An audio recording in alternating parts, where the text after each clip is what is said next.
The family I babysit for has a safe room in the basement, and last week we had to use it. I started babysitting for the Caldwell family in September after answering an ad that paid almost double what other families in the neighborhood offered. The posting had been oddly specific about requirements: background check mandatory, references from at least 3 families, CPR certified, and available for emergency overnight stays with less than an hour notice. Most babysitting jobs didn't read like applications for a security clearance, but the money was too good to pass up and I needed to pay off my student loans. When I met Catherine Caldwell for the first time at a coffee shop downtown, she spent the first 30 minutes asking me questions that had nothing to do with childcare. How did I handle high-pressure situations? Had I ever had to make a split-second decision that affected someone's safety? Did I have any family history of substance abuse or mental illness? I answered honestly while wondering what kind of household needed a babysitter with crisis management skills.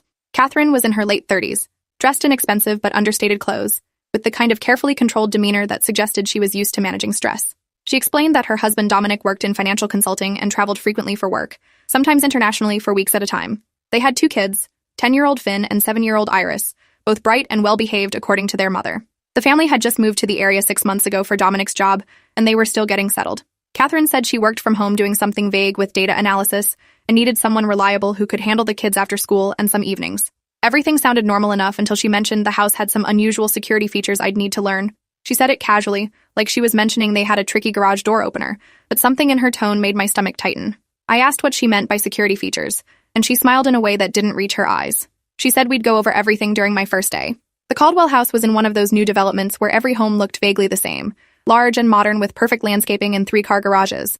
From the outside, it seemed completely ordinary, the kind of place where families barbecued on weekends and kids rode bikes in circles. But when Catherine gave me the tour on my first day, I started noticing things that weren't normal. Every window had sensors that beeped if you opened them more than 6 inches. There were cameras in every room except the bathrooms and bedrooms, though Catherine assured me they were only checked if there was a problem. The front and back doors had biometric locks that required a fingerprint scan, and Catherine programmed mine into the system while explaining that only 4 people had access: her, Dominic, me, and their previous babysitter who'd moved away last month. The kids didn't have access codes, which seemed strange until Catherine explained they were working on teaching them responsible security practices first. Finn and Iris were quiet kids who seemed older than their ages in the way they carried themselves. Finn had dark hair and his mother's careful way of watching everything before speaking. Iris was small for 7 with blonde braids and a habit of chewing her bottom lip when she was thinking. Both of them were polite almost to a fault, saying please and thank you for everything, and asking permission before touching anything. On that first afternoon, I made them snacks and helped with homework while Catherine worked in her upstairs office. Everything felt normal until Iris knocked over her juice and immediately burst into tears, apologizing over and over like she'd committed a serious crime instead of a minor accident. I cleaned it up and told her it was fine. Accidents happened, but she kept apologizing until Finn put his hand on her shoulder and whispered something I couldn't hear. After that, she calmed down, but I noticed both kids were extremely careful about not making messes or loud noises for the rest of the afternoon. At the end of that first day, Catherine called me into the kitchen and said there was one more thing she needed to show me. She led me down to the basement, which had been finished into a nice recreation room with a TV and some old furniture. But instead of stopping there, she walked to what looked like a regular wall panel next to the water heater. She pressed her palm against it, and a hidden door clicked open, revealing a small room about 8 feet by 10 feet. Inside were 2 twin beds, shelves stocked with bottled water and non-perishable food, a first aid kit, a bucket with a lid, and a landline phone mounted on the wall. There was also a tablet showing camera feeds from around the house and a heavy deadbolt on the inside of the door. Catherine said this was the safe room, and if I ever needed to use it, I should take the kids down here immediately and lock the door from the inside. The phone connected directly to a private security company that worked with their family, not 911. She made me practice opening the door 3 times until I could do it quickly. I asked what scenario would require us to use a safe room, and Catherine's expression went carefully blank. She said they'd had some security concerns at Dominic's previous job. Nothing specific I needed to worry about, but they believed in being prepared. The way she said it made it clear she wasn't going to provide more details.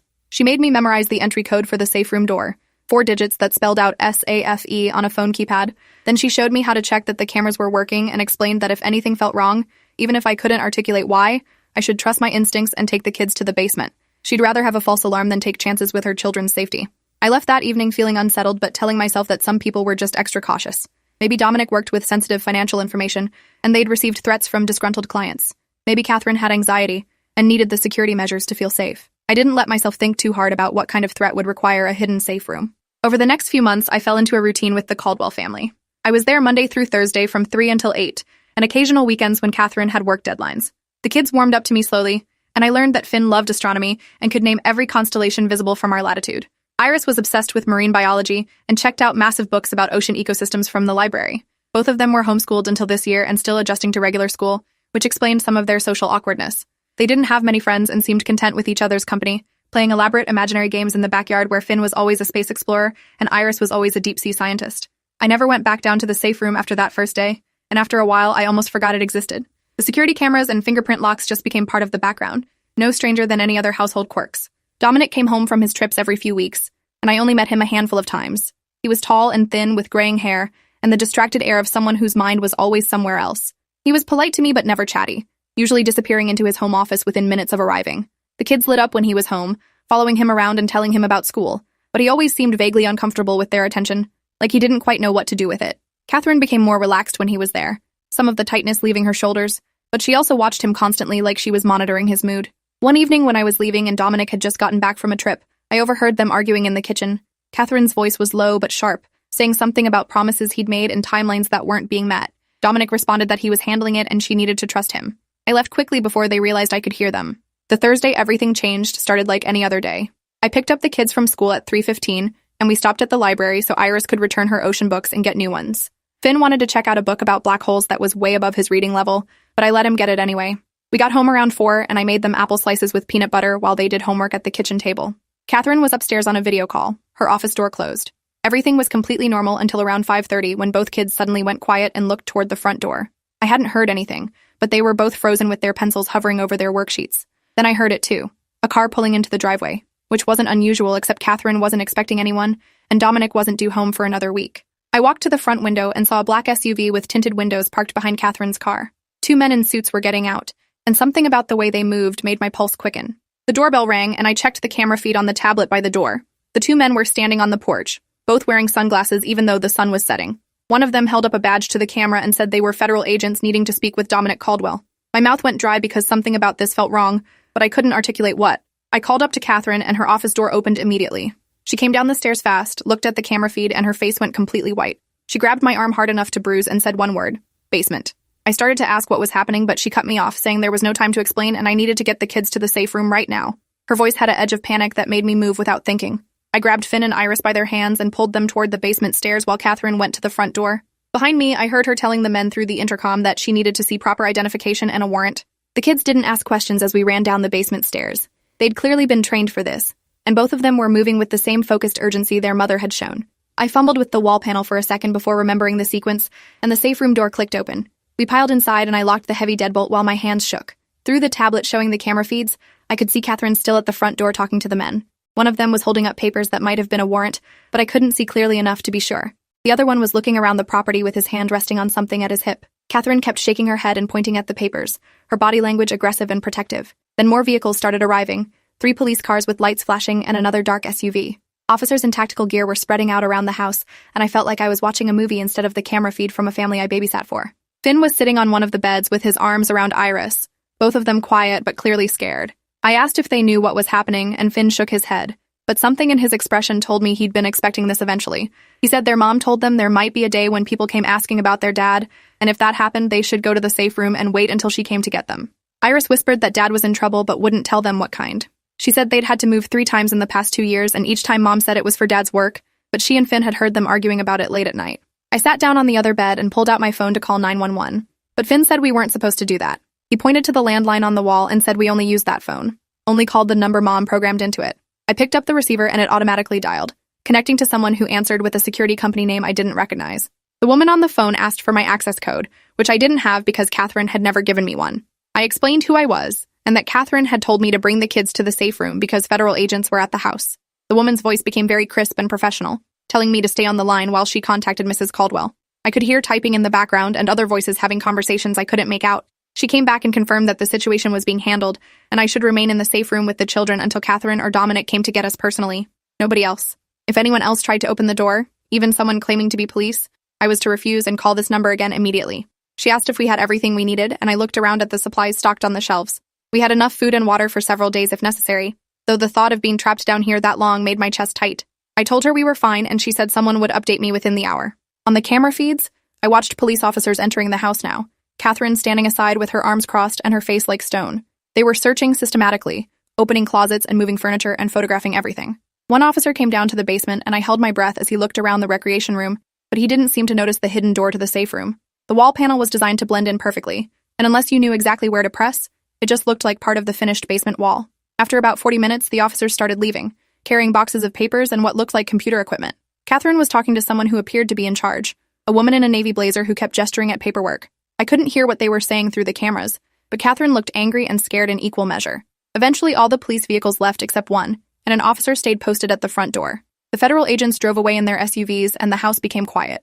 Another 30 minutes passed before Catherine came down to the basement.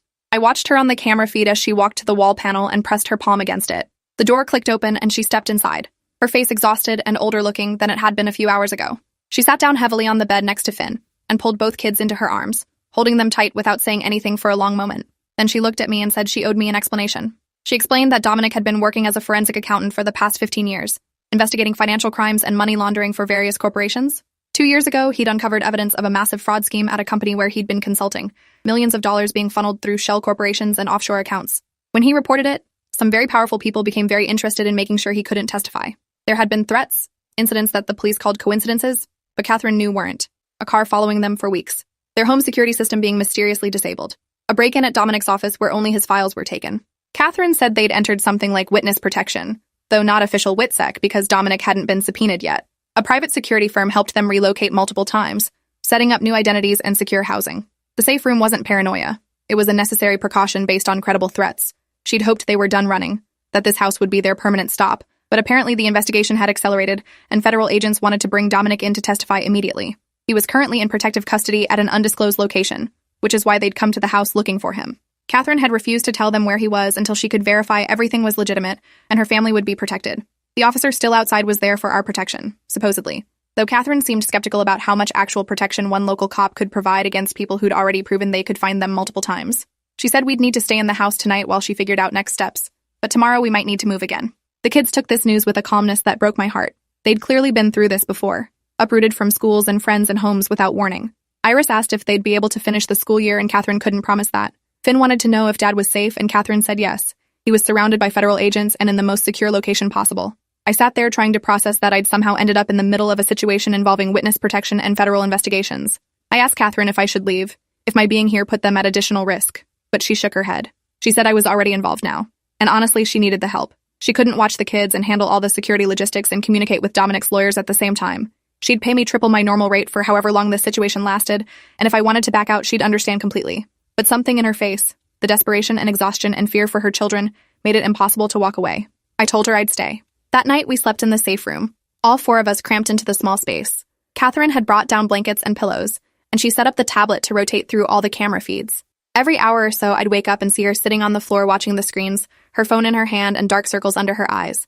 The officer outside changed shifts at midnight, a different cop car pulling up and the first one leaving.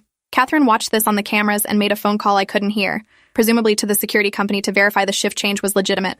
I dozed fitfully, waking at every sound, my mind racing with questions I didn't know how to ask. In the morning, Catherine's phone rang at 6 and she answered it immediately. I could only hear her side of the conversation, but it was clear someone was giving her instructions. She said understood multiple times and when and how long. When she hung up, she told us we were leaving in 2 hours and could only bring what fit in one bag each. The next week was a blur of hotels and rental cars and constant movement. Catherine pulled the kids out of school indefinitely, saying she'd homeschool them again until things settled down. The security company had arranged a temporary safe house in a different state, but it would take several days to prepare it. In the meantime, we stayed in cheap motels that only accepted cash, never more than one night in the same place. Catherine paid me in cash too, counting out bills from an envelope that seemed to have an endless supply. The kids did their schoolwork on tablets while we drove from place to place, and I helped quiz them on spelling words and math problems in various motel rooms that all smelled like cleaning chemicals and old carpet. At night, Catherine would make phone calls in the bathroom with the shower running to mask her voice, and I'd stay with Finn and Iris watching TV with the volume up. They never complained or asked when this would be over. They just adapted with a resilience that seemed learned from too much practice. On the 5th day, Catherine got a call that changed her entire demeanor. She stepped outside the motel room to take it, and when she came back in, she was crying. She said Dominic had testified that morning and it went well, better than anyone expected. The defense had tried to discredit him, but his documentation was too thorough and his testimony too detailed. The judge had praised his courage, and the prosecution felt confident they'd secure convictions. More importantly, the main defendant had been denied bail and was in federal custody, which meant the immediate threat level had decreased significantly. Catherine said we could go to the safe house now, a property in rural Montana that was under a different name with no paper trail connecting it to their family. We'd stay there until the trial was over and the defendants were sentenced, probably 3 to 6 months. Then they'd have to decide whether to relocate permanently or try to return to some version of their normal lives. The safe house turned out to be a ranch-style home on 40 acres of nothing, surrounded by mountains and trees with the nearest neighbor 3 miles away. It had the same security features as their previous house, cameras everywhere and reinforced doors and a safe room in the basement, though this one was larger and better stocked. Catherine said the security company owned several properties like this for clients in high-risk situations. We'd have groceries delivered once a week, and no one was to leave the property for any reason. School would be homeschool only, no outside contact. I was welcome to stay and help with the kids, or I could return to my normal life and she'd pay me through the end of the year as a thank you for everything I'd done. The isolation sounded terrifying, but the thought of leaving Finn and Iris felt worse. They'd already lost so much stability, and I'd become a constant in their lives over the past months. I told Catherine I'd stay through the trial. Living in rural Montana was strange and surreal. The kids and I fell into new routines, schoolwork in the mornings, nature walks in the afternoons, and movies in the evenings. Catherine worked remotely, taking video calls in the office and emerging looking stressed but determined.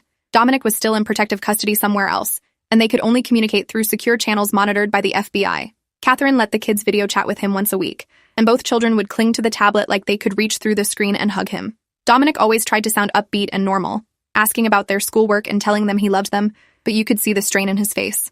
The trial was scheduled to last 4 months, and we were only 3 weeks into our Montana exile. Time moved slowly when your entire world was 40 acres and the same 4 walls. One evening about a month into our stay, the power went out suddenly. The house generators kicked in after a few seconds, but Catherine immediately became alert in a way that made my stomach drop. She checked the camera feeds on her tablet and saw nothing unusual, no cars approaching or people on the property. But she grabbed her phone and called the security company anyway, reporting the outage and asking them to run diagnostics on the system. While she was on the phone, I heard something outside, maybe an animal or maybe the wind, but it made both kids look at me with wide eyes. Catherine hung up and said the security company was sending someone to check the power lines, but in the meantime, we should go to the safe room just to be cautious. We'd been in Montana for 4 weeks without incident, and I'd started to relax and forget we were actually hiding from dangerous people. The power outage reminded me that the threat was still real. We went down to the basement and Catherine opened the safe room, and this time all 4 of us went inside. The generators meant we still had lights and the camera feeds still worked, but Catherine wasn't taking chances. She locked the deadbolt and settled in to watch the screens while the kids and I played cards on one of the beds. An hour passed, then 2. The security company called back and said their diagnostics showed the power outage was caused by a tree branch falling on a line about a mile from the house. They were sending a repair crew out first thing in the morning, but everything else looked normal. Catherine relaxed slightly but said we should stay in the safe room overnight anyway. The kids fell asleep eventually, and I dozed on and off, waking every time Catherine shifted or her phone buzzed.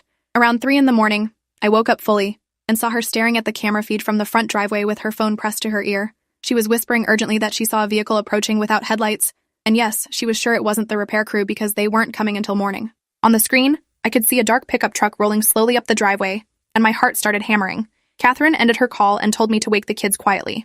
I shook Finn and Iris awake, pressing my finger to my lips when they started to ask questions. Catherine was watching the screen as 2 men got out of the truck, both dressed in dark clothes and carrying what looked like long tools or weapons. I couldn't tell in the darkness. They approached the house slowly, checking windows and looking for entry points. One of them tried the front door and found it locked, then started working on it with something that might have been a crowbar or lockpicking tools. Catherine was on the phone again, giving someone our location and saying we needed immediate help, that 2 armed intruders were breaking into the house. The dispatcher told her police were 20 minutes away given our remote location, and she needed to stay hidden and stay on the line. I pulled both kids against me, and we sat on the floor pressed into the corner farthest from the door. Catherine had turned off the lights in the safe room, so we were watching the camera feeds in near darkness, the screens casting eerie blue light on her face. The men got the front door open and entered the house, moving through rooms methodically. They were looking for something, or someone, and they weren't trying to be quiet anymore. I could hear crashing sounds through the house's structure as they knocked over furniture and opened every door. One of them went upstairs while the other stayed on the main floor, both of them searching with purpose. Then I heard footsteps on the basement stairs and my breath stopped completely. Catherine gripped my shoulder and whispered that the safe room door was soundproof and invisible unless you knew where to look, but we had to be completely silent. One of the men was in the basement recreation room now, and I watched him on the camera feed as he looked around. He walked right past the wall panel that hid our door, so close I could have reached out and touched him if there hadn't been a wall between us. The man pulled out his phone and made a call, and Catherine turned up the volume on the tablet slightly so we could hear what he was saying. His voice was rough and annoyed as he told whoever was on the other end that the house was empty, no signs of anyone here. The person he was talking to said something I couldn't hear, and the man responded that they'd checked everywhere, including the basement. He asked if they should wait for the family to return, and the voice on the phone must have said no, because the man nodded and said they'd clear out. He went back upstairs and met his partner, and they left through the front door they'd broken. Their truck started and drove away down the driveway, and only then did Catherine let out the breath she'd been holding. She kept watching the cameras for another 20 minutes before saying anything, and when police finally arrived with lights blazing, she made them verify their identification through the camera system before she'd let us out of the safe room. The police took statements from Catherine and examined the broken front door and the damage throughout the house. They found tool marks on several windows and evidence that the intruders had been prepared to cut through locks if necessary. Catherine showed them the camera footage of the truck and the two men, and the officers said they'd circulate the images and see if anyone recognized them. But we all knew the chances of catching these people were slim, and even if they were caught, whoever sent them would just send others. Catherine called the security company and said we couldn't stay here anymore. The location had been compromised somehow, and we needed to move immediately. By dawn, we were packing up again, leaving behind the Montana safe house that hadn't been safe after all. The security company arranged a new location, this time in New England, a different house owned by different shell companies with no connection to the previous properties. Catherine said she was starting to feel like they were chess pieces being moved around a board, always reacting and never getting ahead of the threat. The next 3 months passed in a similar pattern. We'd settle into a new location for a few weeks and start to feel almost normal. Then something would happen. A suspicious car on the road, or a strange phone call, or a delivery person who asked too many questions, and Catherine would decide we needed to move again. The kids stopped unpacking completely, just living out of their suitcases because there was no point in pretending we'd stay anywhere permanently. Finn stopped talking about his astronomy books, and Iris stopped checking out library books because we never stayed anywhere long enough to finish them. Both of them became quieter and more withdrawn, and I started to see the real cost of this life on them. They weren't just scared, they were tired, exhausted in a way children shouldn't be. Catherine was slowly falling apart too, losing weight and developing a tremor in her hands from stress and lack of sleep. She'd been strong and controlled at the beginning, but months of running and hiding were breaking down her defenses. The trial finally ended in late spring with guilty verdicts on all counts. The main defendant got 40 years, his partners got sentences ranging from 15 to 30 years, and multiple assets were seized. Dominic's testimony had been the cornerstone of the prosecution's case, and the judge commended him publicly for his courage. Catherine cried when she got the news, months of tension finally releasing. She told the kids their dad would be coming home soon, that we could stop moving and start building a real life again. The security company arranged one final relocation to a city neither Dominic nor Catherine had connections to, a place where they could start fresh with new names and new backgrounds. It wasn't official witness protection, but it functioned the same way. They'd be the Bennett family now, and I'd have to stop calling them by their real names. Dominic would work remotely under a different professional identity. Catherine would continue her data analysis work from home. The kids would enroll in school as Finn and Iris Bennett, and maybe this time they'd be able to make friends and stay long enough to keep them. My job officially ended when they settled into their new house in the new city. Catherine paid me everything she'd promised plus a substantial bonus, enough to pay off all my loans and have savings left over. She thanked me for staying through everything, for protecting her kids and never asking too many questions. She said most people would have walked away after the first incident, but I'd stuck with them through months of chaos and fear. The kids cried when I said goodbye, and I cried too because I'd become attached to them in a way I hadn't expected. They asked if I'd come visit, and Catherine said maybe someday when things were more settled. But we all knew the truth. Clean breaks were safer, no connections to their previous life that could be traced. I hugged them both and told them to be brave and remember they were strong enough to handle anything. Finn whispered that I was the bravest person he'd ever met, and that almost broke me completely. I went back to my normal life, but nothing felt normal anymore. I'd jump at unexpected sounds and check over my shoulder constantly. I couldn't watch the news without thinking about all the things happening behind the scenes that regular people never knew about. I thought about the Caldwells, or the Bennetts, or whoever they were now, and hoped they'd finally found safety. I thought about the safe room in the basement and how many times we'd had to use it, each time wondering if this was the day something would go truly wrong. I thought about how ordinary their house had looked from the outside, just another family in a nice neighborhood, while inside they were living in constant fear. You never know what's happening in people's lives just by looking at them, what threats they're facing or what measures they're taking to survive. Sometimes the normal-looking house with the perfect lawn has a safe room in the basement, and sometimes you end up using it. Appreciate you watching this far. If you enjoyed it, drop a like, leave a comment, and subscribe so you won't miss the next story.